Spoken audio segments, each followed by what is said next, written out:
করছো তুমি? তোমার কাছে গাড়ি বাড়ি বড় হলো, এরা একটা সুন্দরী বউ নিয়ে আইছি আমি। হ্যাঁ, এই বই তো মার্সিডিজ লেভেলের একটা বউ। তোমার সালের কথা শুনিস? এই এই এই এই যে এই এরামই করে। আম্মা কান্তিছ কিসের জন্য? আজকে একটা আনন্দের দিন, সুখের দিন, নাচবা গান করবা, তা না কান্তিছে, বুঝতেই পারতিছে না। আব্বা দাও তো, গিরামে এত বড় ঘটনা কেউ ঘটাতে পারিছে? তুই বউ নিয়ে এখন বাড়ি থেকে বের হয়ে যাবি, তা না হলে তোর খবর করে ছাড়বো আমি, কই দিলাম মানিক। পাগল কি করছে দেই চলে? হ্যাঁ পাগলা। আব্বা আব্বা হয়েছে কি, কিসের জন্য এসব করতেছ আমি বুঝি না। হিংসা হচ্ছে, হ্যাঁ আমি বুঝি কিসের জন্য এরকম করতেছ। কিসের জন্য? বলি তো খারাপ লাগবে না?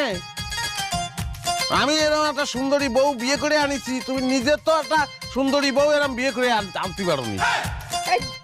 তুই কি করলি? হ্যাঁ, তার মানে কি? তার মানে কি আমি খারাপ? হ্যাঁ, আমি দেখতে